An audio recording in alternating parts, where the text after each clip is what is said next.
At a family dinner in my own oceanfront mansion, my daughter-in-law looked directly at me, smiled, and told the entire table that a palace like this belonged in a nursing home, not with an old man like me. I simply smiled back, nodded, and finished my meal like nothing had happened. I remember the particular quiet that settled over the table afterward, my grandchildren glancing uncertainly between the adults, sensing something had shifted without understanding exactly what. What none of them knew was that her little joke, delivered so casually in front of my grandchildren, confirmed exactly what my old attorney had already warned me was quietly unfolding behind my back, a plan considerably more calculated and considerably more cruel than a simple thoughtless comment at dinner. Before I tell you what I found when I finally opened my son's laptop and my own medical file, let me know in the comments where you're watching this from, and hit subscribe if you believe growing older never makes a person worth less. My name is Edward Sinclair. I am 74 years old, and I spent 41 years building a boutique hotel chain from a single failing motel I bought with nearly every dollar I had. At 28 years old, growing it, property by property, decision by decision, into a respected regional company with 63 locations across the coast, before I sold the entire operation 6 years ago, for a sum that frankly, still surprises me when I think about it too directly. I built that business the hard way, learning every job in every property personally, before I ever hired someone else to do it. Cleaning rooms, managing front desks, negotiating with vendors at 3 in the morning when a shipment went wrong. And I never once forgot, even after the company grew large enough that I rarely needed to do any of that work myself anymore, exactly what it felt like to build something entirely from nothing. I remember in particular the early years, working 18-hour days at that first failing motel, personally repainting rooms, fixing plumbing myself because I couldn't afford to hire a proper contractor, learning through sheer necessity skills I never expected an eventual hotel executive to need. Margaret used to joke, in later years once the company had grown considerably, that she'd married a man who could fix a broken toilet faster than most of our maintenance staff, a skill I'd developed purely out of financial desperation during those first difficult years, but had never quite let go of even once it was no longer strictly necessary. I remember, too, the particular pride of that first genuine success, roughly 6 years into owning that original motel, finally turning a real, sustainable profit after years of barely breaking even, enough that Margaret and I could finally consider expanding to a second property. I drove past that original motel occasionally, even decades later, long after we'd sold it as part of a broader portfolio restructuring, always feeling a particular fondness for the humble, unremarkable building, where an entire career, an entire life's work, had actually begun. The lessons I learned during those early years, the importance of treating every guest with genuine respect, regardless of what they could afford to pay, the discipline of reinvesting profit rather than spending it prematurely, the patience required to build something lasting, rather than chasing quick, unsustainable growth. Those lessons carried me through every subsequent decade of the business, and I have come to understand, reflecting on everything that happened with Brandon and Claire, that those same lessons about patience and genuine value proved equally important in navigating my own family's betrayal decades later. Margaret and I met in 1974, both of us young, ambitious, and entirely broke, and she believed in the hotel venture from the very first conversation we ever had about it. Working alongside me during those early years handling reservations and guest relations, while I focused on operations and expansion, we built the company together, in every meaningful sense, even after she stepped back from active day-to-day involvement once we started our own family. And I never once made a major business decision throughout my entire career without discussing it with her first, understanding, even then, that her instincts about people and opportunities were considerably sharper than my own analytical approach alone could ever manage. After selling the company, I used a portion of the proceeds to build the house I had always promised myself, a large but tastefully designed oceanfront property that my late wife Margaret and I had dreamed about together for decades before she ever got the chance to see it finished, having passed away from a stroke 3 years before construction was even complete. I remember the particular grief of breaking ground on that property alone, standing at the construction site with the architectural plans Margaret and I had refined together over years of idle Sunday afternoon conversations, understanding that she would never actually walk through the rooms we had designed together. I finished the house anyway, in her memory, filling it with the particular details she would have loved, a wraparound porch facing the water, a garden she had sketched designs for years earlier that I had a landscaper faithfully recreate, custom built-in bookshelves in what would have been her favorite reading room, and I have lived there alone for the past 4 years, a life I find, contrary to what my family apparently believes, entirely peaceful and entirely my own choice. I spend my mornings on that porch with coffee, watching the ocean, sometimes reading, sometimes simply sitting with my memories of Margaret, a routine that brings me considerably more genuine contentment than my family seems willing to believe an old man living alone could possibly experience. My son Brandon is 46 years old, a man who worked for several years within my hotel company before I sold it, holding a mid-level regional management position that, I will admit honestly, he received partly through his relationship to me rather than purely through demonstrated ability, though he performed the role competently enough. Brandon had always struggled, throughout his adult life, with a particular restlessness, a sense that whatever he had achieved never quite measured up to what he believed he should have accomplished by that point. A restlessness I recognized, uncomfortably, as something I may have unknowingly modeled for him during his childhood, having spent so many years myself chasing the next hotel acquisition, the next market expansion, rarely allowing myself to simply feel satisfied with what I had already built. Since the sale, Brandon has struggled to find the same sense of purpose and direction, drifting between a handful of consulting positions and, more recently, a vague, still-forming plan to develop his own boutique property venture that has, so far, produced considerably more talk than actual progress. I had offered, on more than one occasion, to help him formally launch that venture, providing either capital or simply the kind of mentorship I wished I'd had access to during my own early struggling years. But Brandon had always deflected these offers with a particular defensive pride, insisting he wanted to build something entirely on his own terms, an admirable sentiment that had, in practice, mostly resulted in years of planning without meaningful execution. Brandon married Claire 11 years ago, a sharp, image-conscious woman working in luxury real estate marketing, whose particular talent for discussing other people's financial decisions with a confident, faintly condescending authority I had, for years, chosen to simply tolerate rather than confront directly. Claire had grown up, I understood from occasional conversations over the years, in a family that placed considerable emphasis on appearances and social status, and I had always privately suspected, though never voiced directly to Brandon, that this background contributed to a particular restless dissatisfaction she carried regarding their own more modest financial circumstances compared to what she had grown accustomed to expecting from a successful marriage. I want to be honest about something before this story continues. My relationship with Brandon has never been the easy, uncomplicated closeness I sometimes see between other fathers and sons. Building a business as demanding as mine meant long hours, missed dinners, missed school events, sacrifices. Margaret absorbed far more gracefully than I ever fully appreciated at the time. And I know, looking back honestly, that Brandon grew up with a father who was present in provision, but often absent in the ordinary, unremarkable ways that actually build closeness between a parent and child. I remember, in particular, missing his high school graduation entirely due to a critical property acquisition negotiation I convinced myself, at the time, absolutely required my presence, a decision I have regretted more deeply with each passing year, understanding now, with considerably more clarity, exactly what that absence likely communicated to a teenage son already uncertain of his own place, in a family increasingly defined by his father's growing business success. I have tried, in recent years, to close some of that distance, though I recognize now, with considerably more clarity than I had before everything that follows,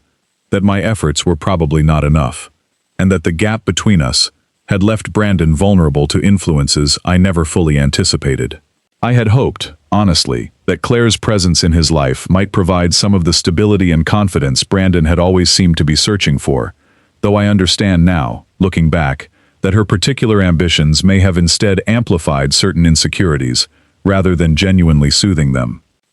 It was during a family dinner roughly 4 months ago, hosted at my house to celebrate my grandson's 10th birthday, when everything shifted into focus. I remember the evening beginning pleasantly enough, my grandchildren running through the mansion's expansive backyard, while a small catering staff set up dinner on the covered patio overlooking the water. The kind of ordinary, warm family gathering I genuinely treasured, having far too few of them since Margaret's passing. Brandon and Claire had spent much of the preceding several months, gently, persistently suggesting that I consider simplifying my living situation, always framed as concern for my well-being, my safety, living alone in such a large property, the practical burden of maintaining a house this size at my age. I remember one earlier conversation, roughly 2 months before that particular dinner, when Claire had brought over a glossy brochure for an upscale assisted living community, telling me, with what struck me even then as slightly rehearsed enthusiasm, about the community's amenities,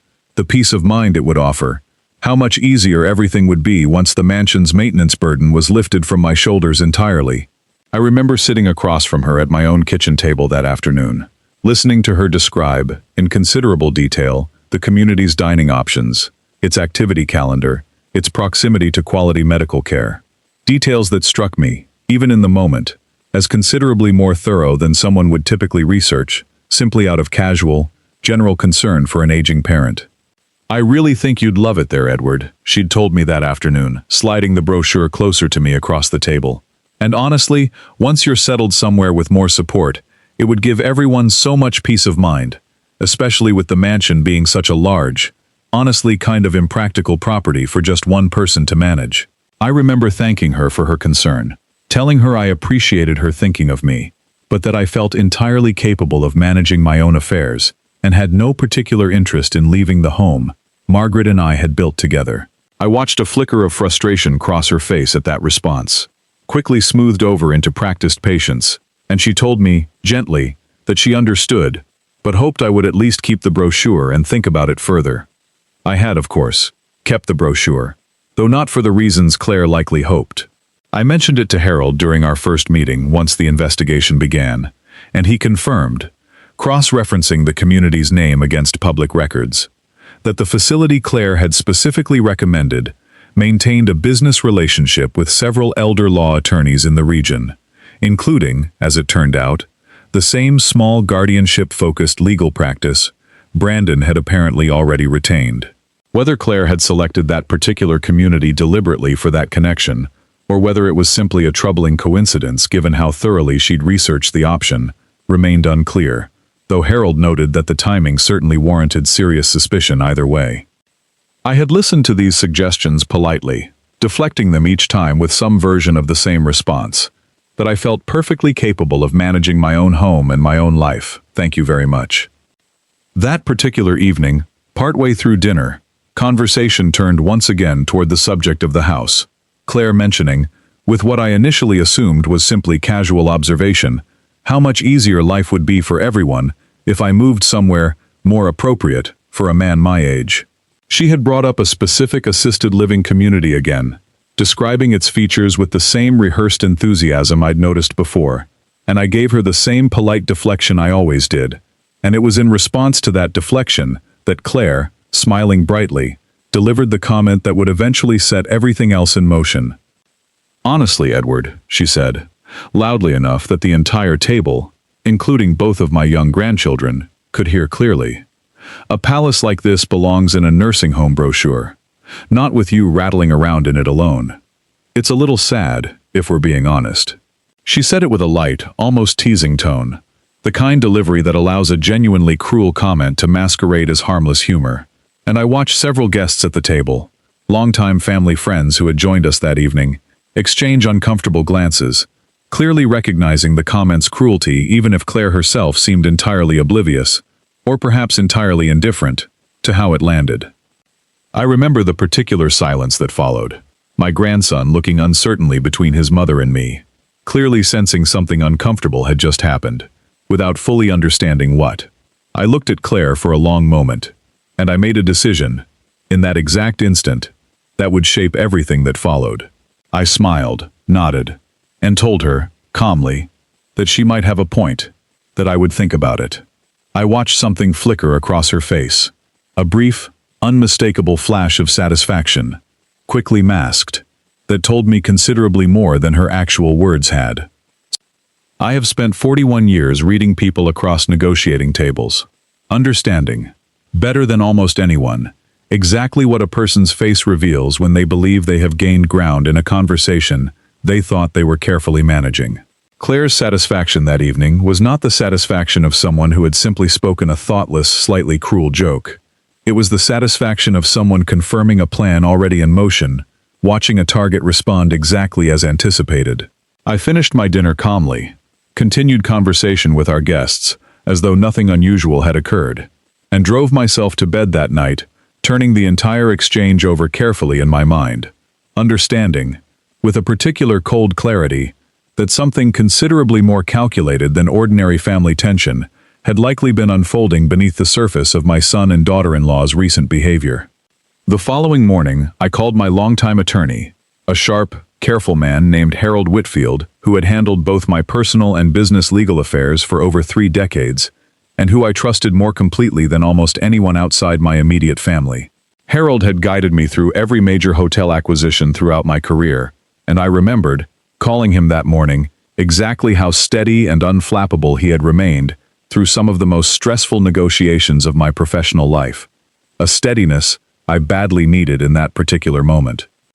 I asked Harold, directly, whether he had received any unusual inquiries recently regarding my estate, my competency, or my legal affairs. Harold was quiet for a moment before telling me, carefully, that he had, in fact, received a call roughly 6 weeks earlier from an attorney he didn't recognize, asking general questions about the process for petitioning guardianship over an elderly parent. Questions the caller had framed as hypothetical, but that Harold, even at the time, had found slightly unusual, given the specific, technical nature of what was being asked. I honestly didn't think much of it at the time, Edward, Harold told me. These kinds of hypothetical inquiries happen occasionally, people doing general research for various reasons. But given what you're telling me about last night's dinner, I think we need to take this considerably more seriously. I also reached out to Diane Foster, the trustee overseeing the family foundation established when I sold the hotel company. A foundation that, I explained to Harold and later confirmed formally, actually held legal ownership of the mansion itself, with me retaining only a lifetime right to live there, a structure my late wife Margaret and I had established together years earlier, both of us wanting to ensure the house would eventually serve a broader charitable purpose, rather than simply becoming another asset divided among family members after my death. Diane had served as the foundation's trustee for nearly 5 years, a meticulous, deeply principled woman who I trusted implicitly to protect the foundation's charitable mission, regardless of whatever family pressure might eventually arise. Margaret and I had established the foundation together roughly a year before her death, working closely with Diane's predecessor to structure the charitable entity specifically to protect against exactly the kind of family disputes we had both witnessed, over the years, tearing apart other wealthy families we knew socially, families where children fought bitterly over inheritances, in ways that permanently damaged relationships that might otherwise have remained close. I remember, in particular, a conversation Margaret and I had shortly before her death, discussing exactly this concern, her own words returning to me with particular clarity once everything with Brandon and Claire began unfolding. "I don't want our success to become the thing that eventually tears our family apart, Edward," she'd told me. "Whatever we build needs to be protected in a way that removes the temptation entirely, structured so nobody can simply inherit their way into control over something they didn't actually build themselves." That conversation had directly shaped the foundation structure we ultimately established, and I understood, watching everything unfold with Brandon and Claire decades later, exactly how prescient and necessary Margaret's original concern had actually been. Diane confirmed that she too had received several unusual inquiries in recent months, someone claiming to represent my interests requesting detailed information about the foundation's structure and the mansion's legal status, inquiries she had, per standard protocol, declined to answer without my direct authorization. Whoever was asking, Diane told me during our call, seemed particularly interested in understanding exactly what would happen to the property if you were ever declared legally incompetent to manage your own affairs. I found that specific framing unusual enough that I made a note of it at the time, though I didn't want to alarm you without more concrete information. Harold, Diane, and I met together the following week, gathering in Harold's downtown office, the same conference room where I had negotiated some of the largest acquisitions of my career, and I asked them to help me understand exactly what might be happening, approaching the investigation with the same careful, methodical thoroughness I had once applied to evaluating potential hotel acquisitions throughout my career. Harold began by tracing the unusual attorney inquiry back to its source, discovering, within a matter of days, that the calls had originated from a small legal practice specializing in elder guardianship proceedings, a practice that, according to public filing records, had been retained roughly 2 months earlier by none other than my own son Brandon. I sat with that discovery for a long, difficult evening, understanding, with a particular grief I had not fully anticipated even after Claire's comment at dinner had raised my initial suspicion, that my son had apparently begun formally exploring the process of having me declared mentally incompetent, a process that, if successful, would grant him legal guardianship over my affairs, including, presumably, control over the mansion and my broader financial assets, assuming he either didn't know or had simply chosen not to fully investigate the foundation structure that actually governed ownership of the house itself. I remember sitting alone on my porch that evening, watching the ocean darken into night, thinking about every conversation Brandon and I had shared over the preceding months, searching for some sign, some indication I had missed, that would have warned me earlier that he was capable of pursuing something this serious against me. Diane's continued investigation into the foundation inquiries revealed something equally troubling operating alongside Brandon's guardianship exploration. Claire, it turned out, had been working separately, and apparently without full transparency even with her own husband, alongside her brother Marcus Delacroix, a moderately successful real estate developer specializing in luxury coastal residential projects. Marcus had built a reputation over the preceding decade for acquiring aging oceanfront properties and redeveloping them into dense, high-end residential complexes, a business model that had made him considerably wealthy, but had also, according to several news articles Diane located during her research,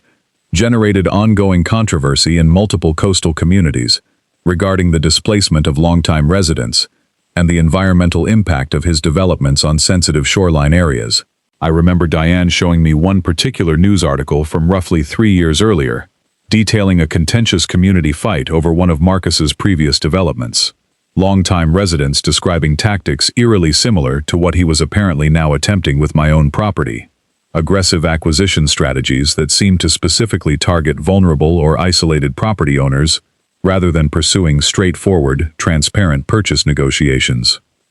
I also learned, during Harold's broader investigation, that Marcus had faced at least 2 prior civil lawsuits related to his development practices, both eventually settled out of court, under terms that remained confidential, but that Ruth's professional network suggested had involved allegations similar to what he was apparently attempting against me, pressuring vulnerable elderly property owners toward decisions that primarily benefited his own development interests, rather than genuinely serving the property owner's actual well-being. Understanding this broader pattern helped me recognize that Claire's brother represented a genuinely predatory business operator, rather than simply an overzealous entrepreneur who had made one poor ethical decision under unusual circumstances, a distinction that, I believe, ultimately strengthened the case Ruth and the state's investigation team were able to build against him. Marcus had, according to records Diane and Harold obtained through subsequent investigation, already commissioned preliminary architectural renderings for a luxury residential development on my property, plans that assumed my mansion would eventually be demolished to make way for a considerably denser, more profitable multi-unit development, plans dated nearly 4 months before that family dinner, where Claire had made her comment about nursing homes. I remember looking at those renderings for the first time, spread across Harold's conference table, seeing my own oceanfront property, the same land where Margaret and I had once walked together, dreaming about the house we would eventually build, redrawn entirely as a dense cluster of luxury condominium towers. Every trace of what Margaret and I had actually built, erased completely from the plans. Harold's deeper investigation revealed that Claire and Marcus had been coordinating this plan for considerably longer than the 4 months the architectural rendering suggested.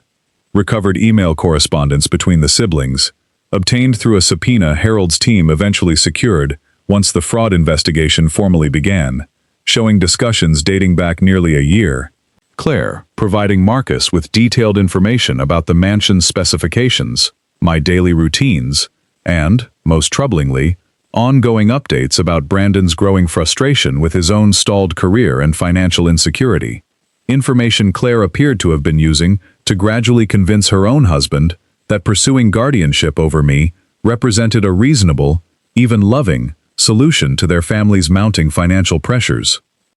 One particular email, dated roughly 8 months before that fateful family dinner, struck me with particular force when Harold showed it to me. Claire had written to Marcus,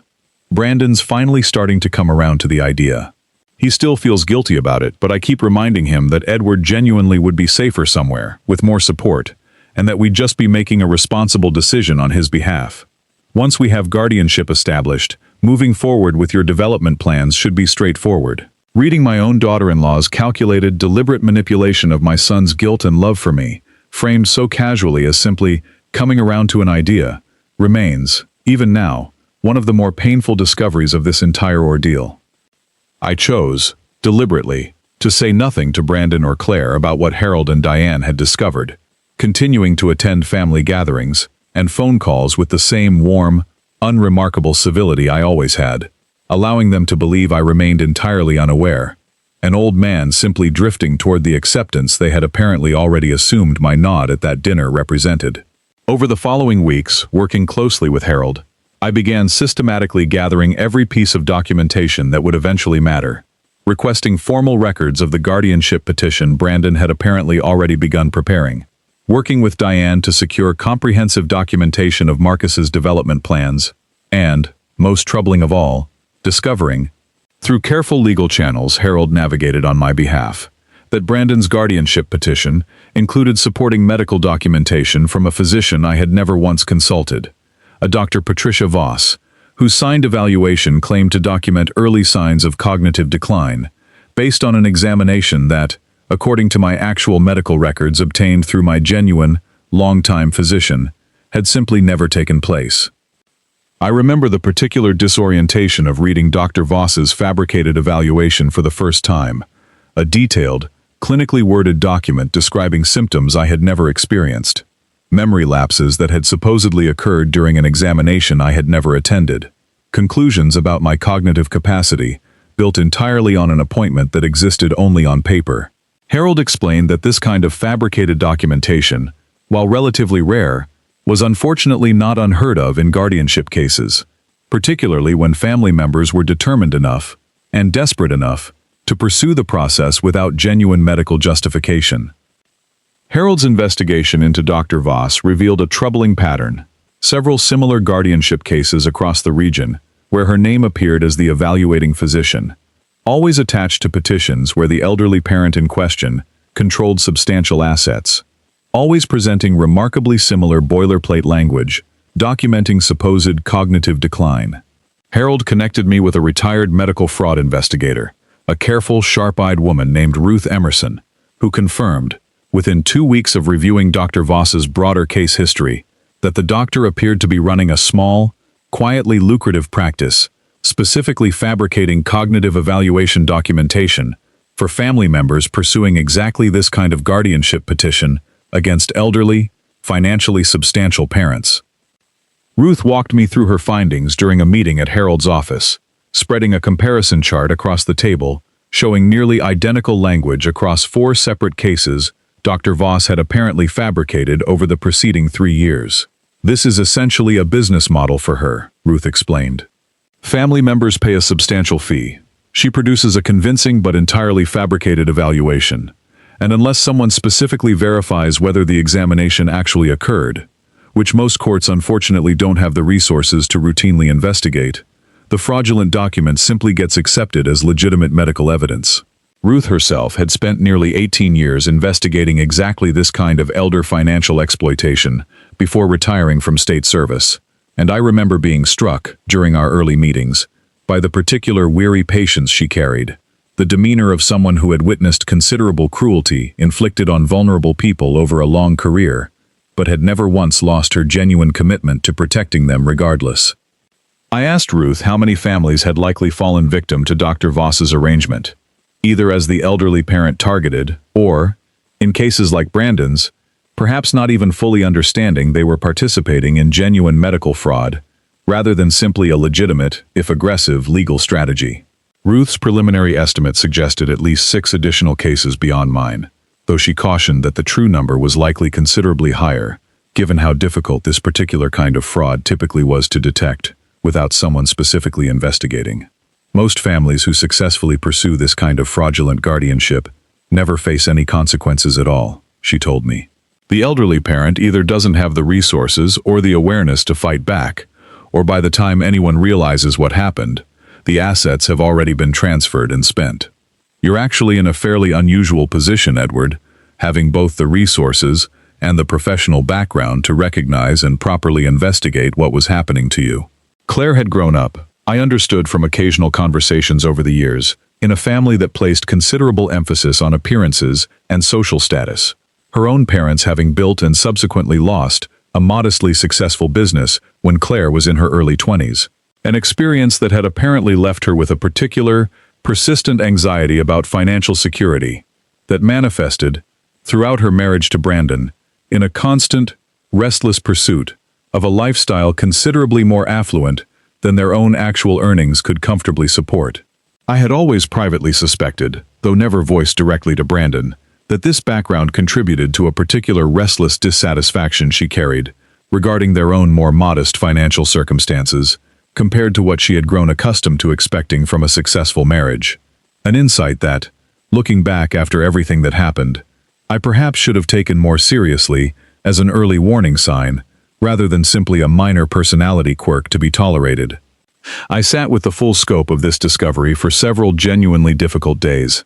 understanding that my son had not simply made an isolated poor decision under some momentary pressure, but had engaged, apparently deliberately, with a fraudulent scheme specifically designed to strip elderly parents of their legal autonomy through fabricated medical documentation. I found myself, during those days, thinking often about Margaret, about how she would have handled learning that our son had been willing to go this far, and I concluded, with a particular grief, that she would have insisted, exactly as I had already decided, on gathering complete, undeniable proof before confronting him directly. I remember sitting in what would have been Margaret's reading room during those difficult evenings, surrounded by the bookshelves I'd built specifically for her, talking to her the way I sometimes still do, working through my own grief and anger, the only way that had ever genuinely helped me process difficult decisions throughout our marriage.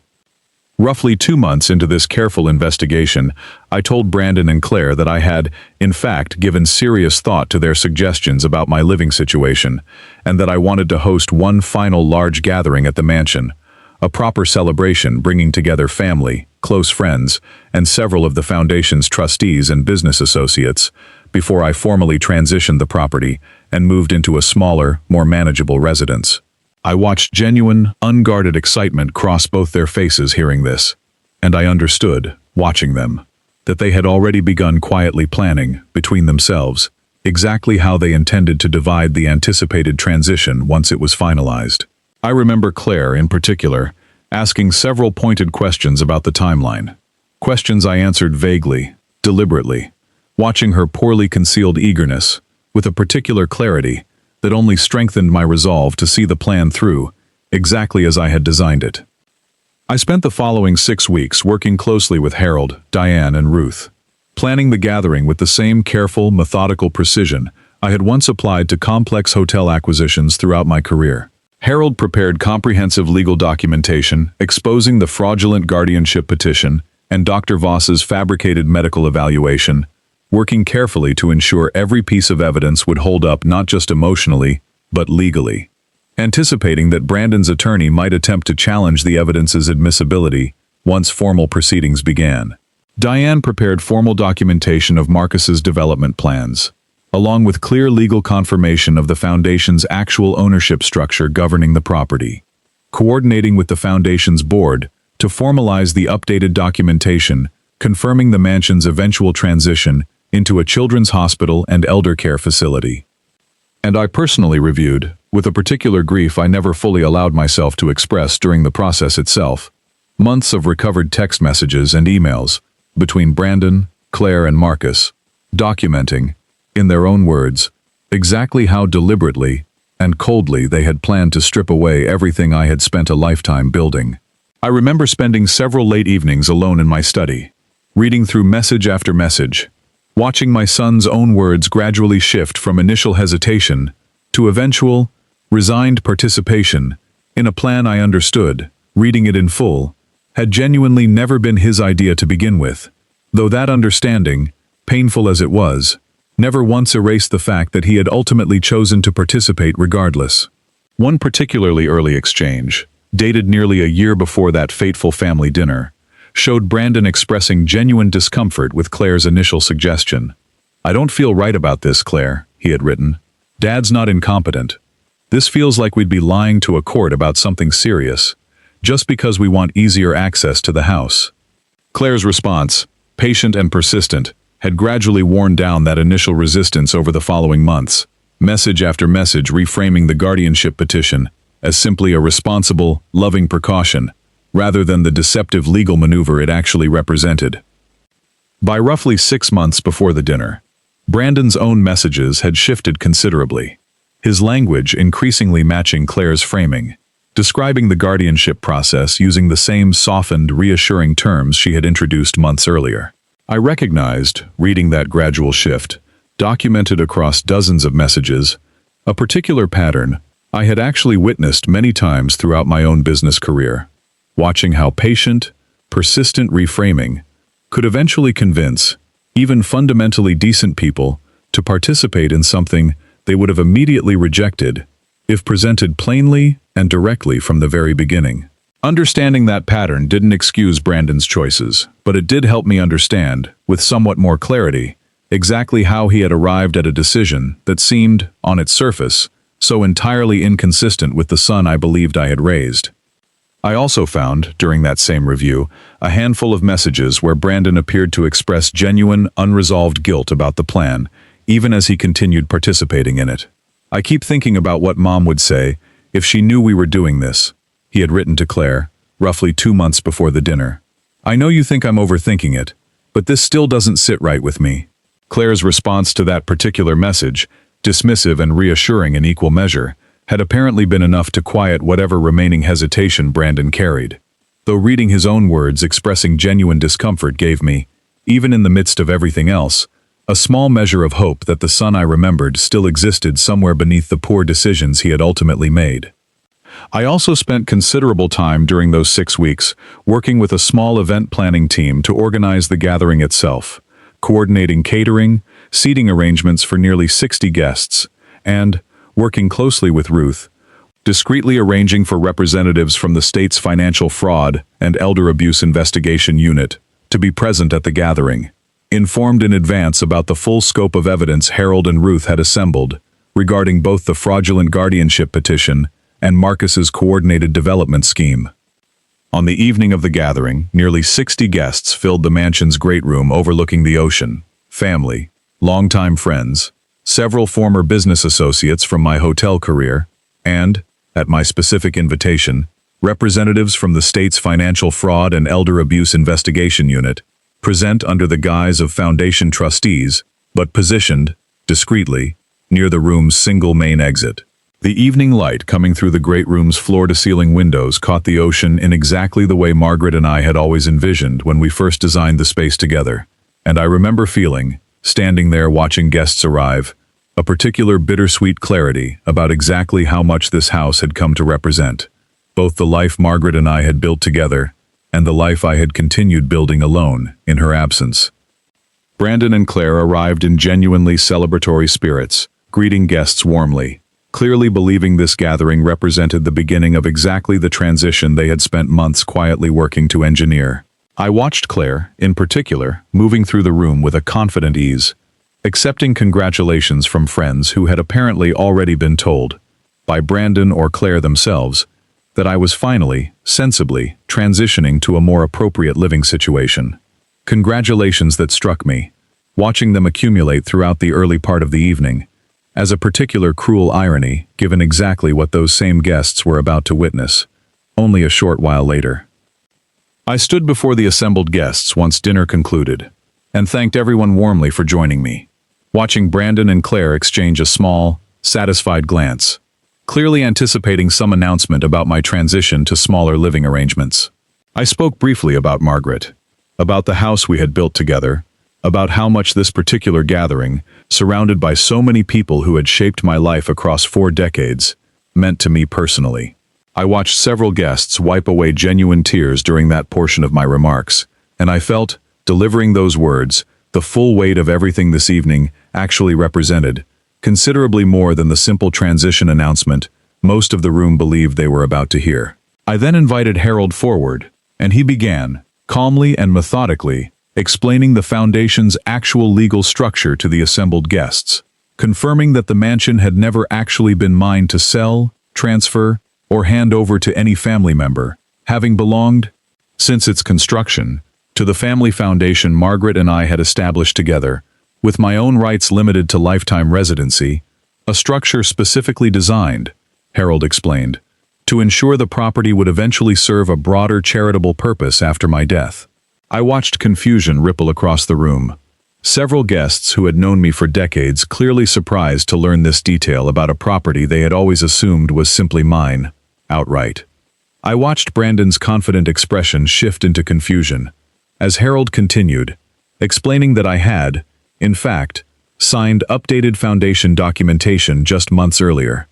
formally confirming that upon my death, the mansion would transition permanently into a children's hospital and elder care facility, serving the broader community, rather than passing to any individual family member. A decision, Harold noted, that I had made specifically because recent events had convinced me it was the right, necessary choice. I watched Claire's face, in particular, drain of color as she began, I think, to understand that whatever plans she and Marcus had been quietly developing had been built on an assumption about the property's future that had never actually been accurate to begin with.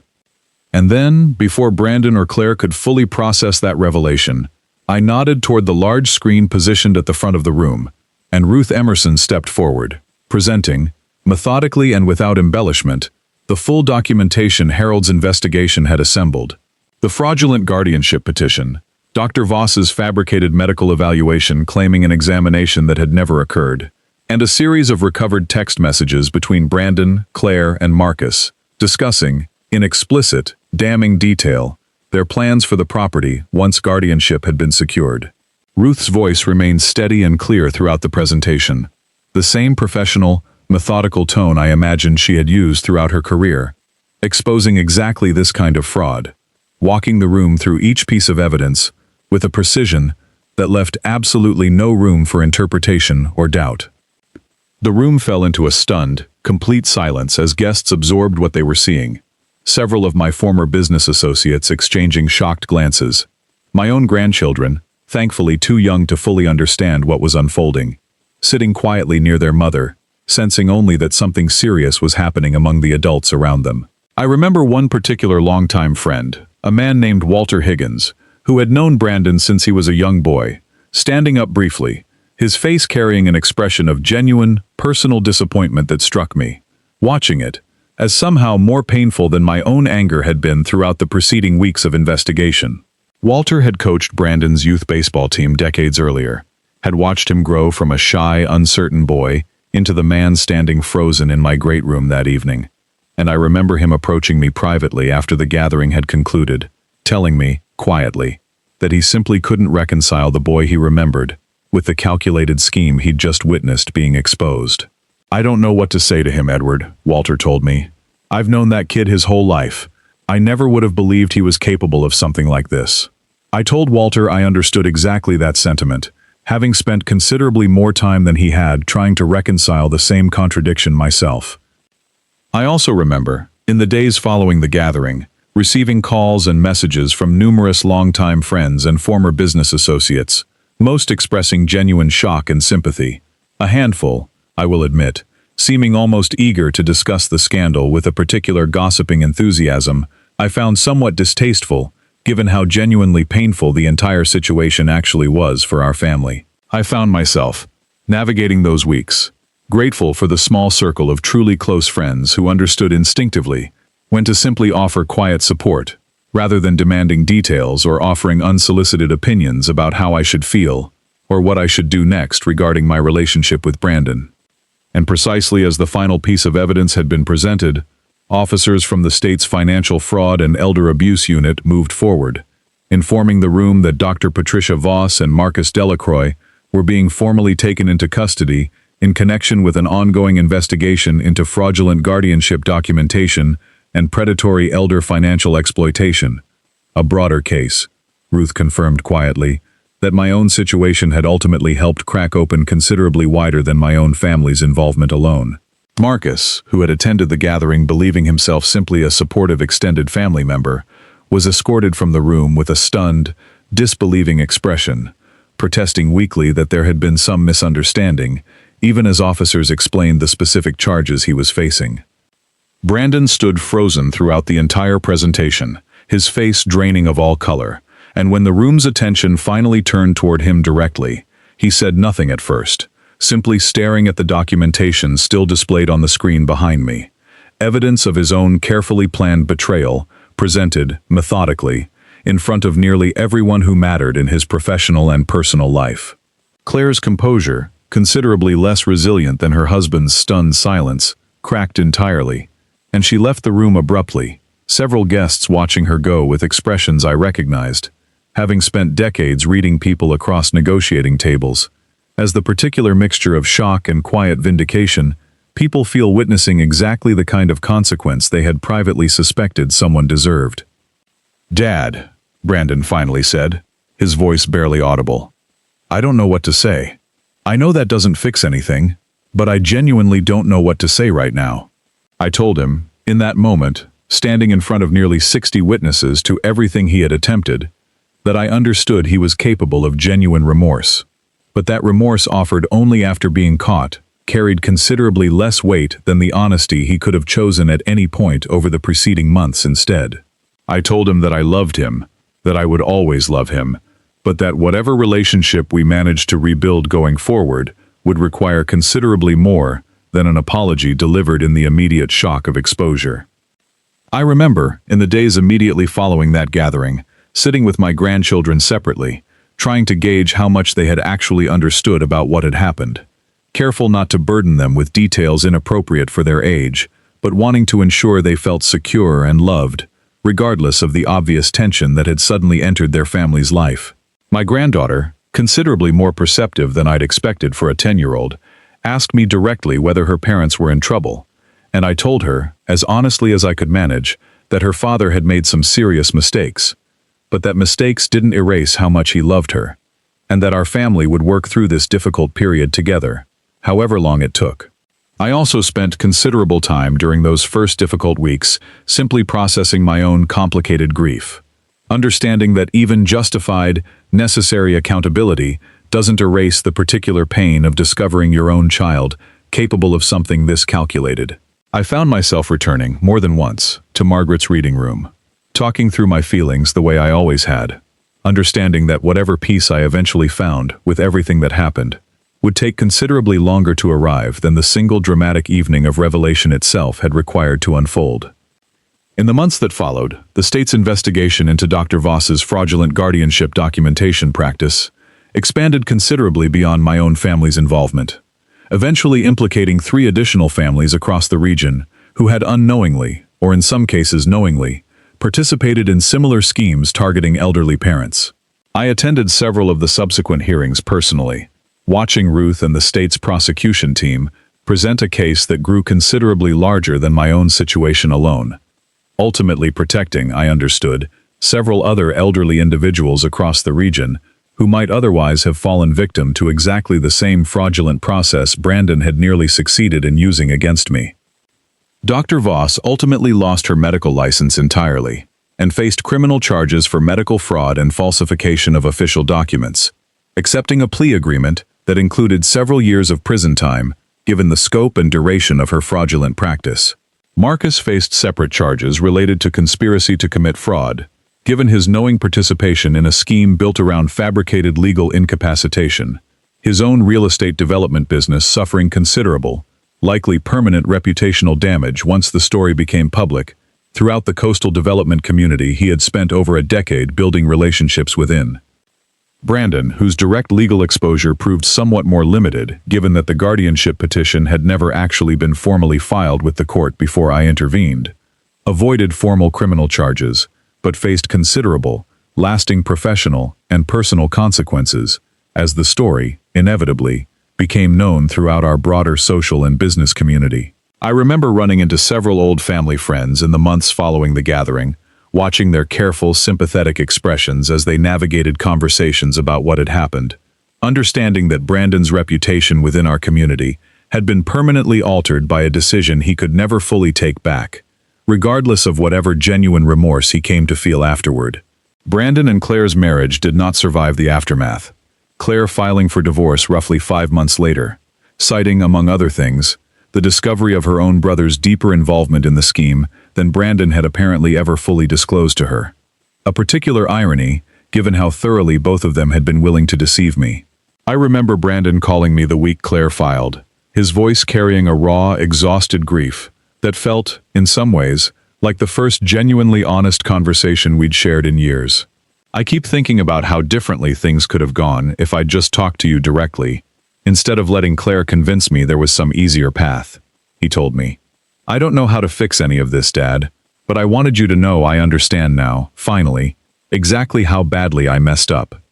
I have maintained a careful, gradually rebuilding relationship with Brandon in the time since, insisting, as I told him that evening, on demonstrated, consistent honesty over time, rather than simply accepting his genuine, but ultimately insufficient remorse at face value. He has begun slowly, rebuilding his own professional life, taking a considerably more modest position, managing a single boutique property, rather than chasing the ambitious ventures that had apparently left him vulnerable to exactly the kind of desperate, poorly considered decisions that led him toward Dr. Voss's fraudulent scheme in the first place.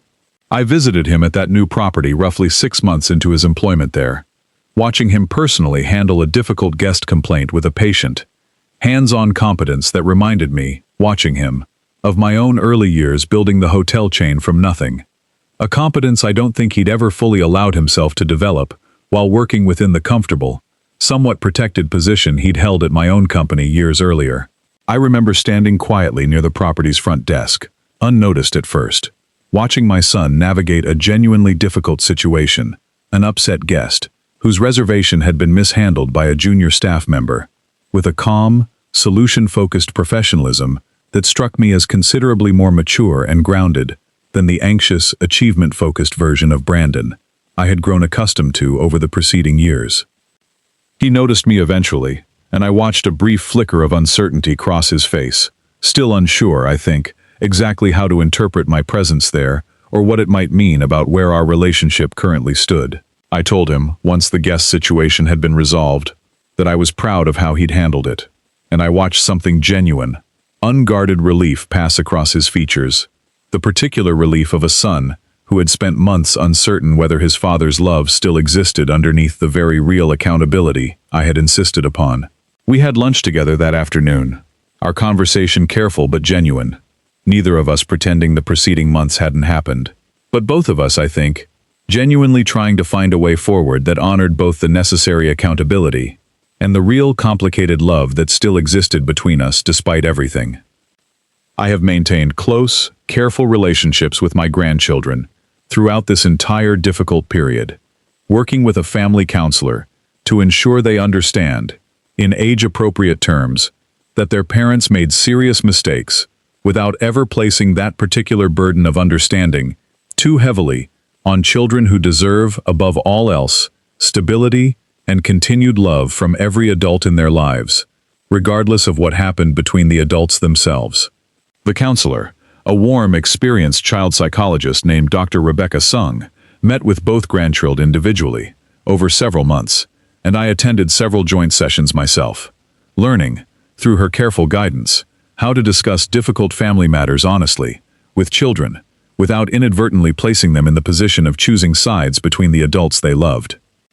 I see them regularly now, weekend visits to the mansion that Claire, to her credit, has continued supporting despite the divorce. Understanding, I think, that whatever happened between the adults in this story, the children deserve to maintain their relationship with their grandfather uninterrupted. I remember an early conversation with Claire herself, roughly 4 months after the divorce filing, when she called me directly, her voice carrying a genuine, if complicated, humility I hadn't expected given everything that had happened. "Edward, I know I have no right to ask anything of you after everything I did," she told me, "but I want you to know, whatever happens between us, I never wanted the kids to lose their relationship with you. That part was never supposed to be part of any of this." I told her I appreciated her saying that, and while our own relationship remains understandably distant and formal, I have come to respect the fact that she has, at minimum, honored that particular commitment consistently in the time since.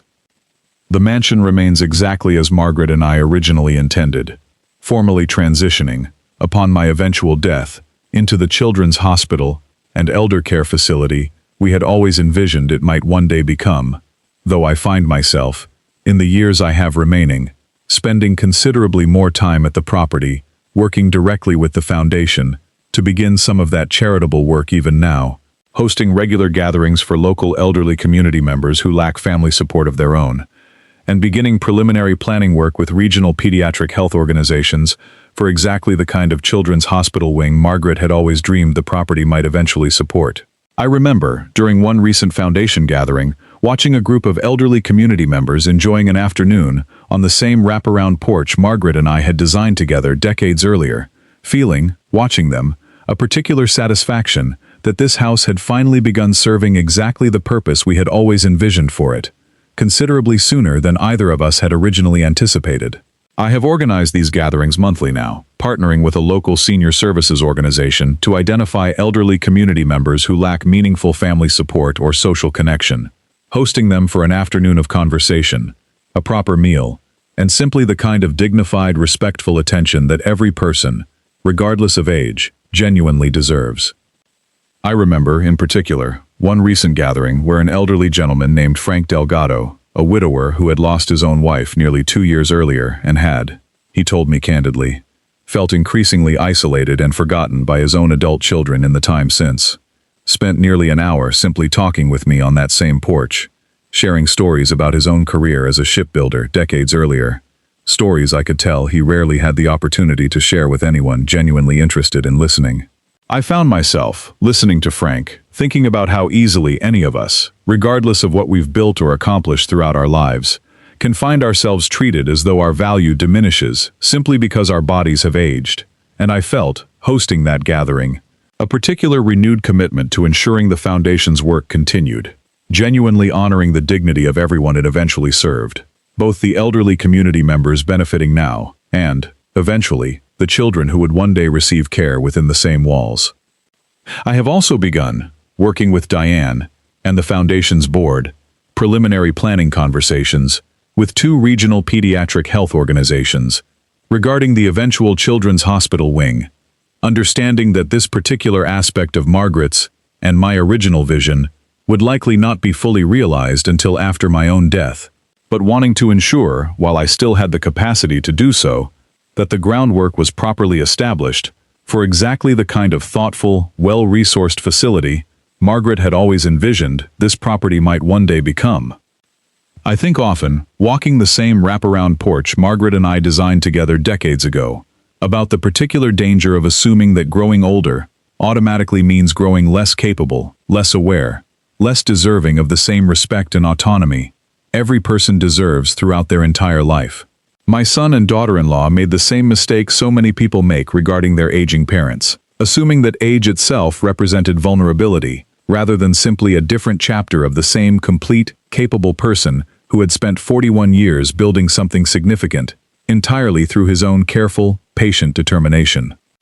I have thought considerably, in the time since all of this unfolded, about the particular vulnerability older people face in exactly this kind of situation. Not simply the vulnerability of declining health or diminished capacity, which is genuine and deserves genuine compassion and support when it actually occurs, but the vulnerability of being underestimated by the very people who should be protecting and respecting us instead. I have spoken, at Ruth's invitation, at 2 community events organized for elderly residents in our area, sharing my own experience specifically to help other older adults recognize the warning signs of exactly this kind of guardianship fraud, before it progresses as far as it nearly did in my own family. I remember preparing for that first talk with a particular nervousness I hadn't felt since some of my earliest business presentations. Decades earlier, uncertain how to discuss something this personal and painful in front of a room full of strangers. Ruth had encouraged me, telling me that hearing directly from someone who had actually experienced and successfully navigated this kind of situation carried considerably more weight for other vulnerable seniors than any amount of general warning literature ever could. I structured my talk around the specific warning signs I now recognized in hindsight. The persistent, gradually escalating suggestions about downsizing or moving. The sudden unusual interest in financial and legal affairs from family members who had previously shown little interest. The particular pattern of framing genuinely self-serving suggestions as loving concern. I remember one particular woman at those community events, an elderly widow named Constance Bradley, approaching me afterward with tears in her eyes, telling me that her own son had recently begun making similar suggestions about her living situation, comments she'd previously dismissed as ordinary, if slightly annoying, concern, but that my own story had made her recognize, with considerable alarm, as potentially following exactly the same troubling pattern. I connected her with Harold and Ruth, and though I don't know the full resolution of her own situation, I understood, watching her walk away that evening with their contact information carefully tucked into her purse, that whatever painful lesson my own family had taught me had at least helped protect someone else from experiencing something similar. I have continued giving these talks periodically since, working with Ruth to develop a more structured presentation that several regional senior centers now incorporate into their regular programming, and I find, somewhat unexpectedly, a genuine sense of purpose in this work that reminds me, in its own way, of the early satisfaction I felt building the hotel chain decades earlier, the particular fulfillment of using hard-won experience to genuinely help other people navigate something difficult. A person does not lose their worth simply because they grow older. They only begin to see, with considerably greater clarity, exactly who around them was ever worth trusting in the first place. That, I have come to believe, is the truest lesson this entire ordeal taught me, more valuable, in its own way, than the mansion itself, or the fortune it represents. I built an entire career, decades ago, on understanding exactly what makes a business, a property, an investment, genuinely worth its value. And I have learned, through everything my own family put me through, that the same careful, patient discernment applies just as powerfully to understanding exactly which relationships in a person's life are genuinely worth protecting, and which ones require, eventually, the same clear-eyed honesty I once reserved only for negotiating tables and business decisions. If this story meant something to you, tell me where you're watching from in the comments below, and if you believe age never diminishes a person's worth, hit subscribe to Humble Dad Stories. There are many more stories like this one waiting for you.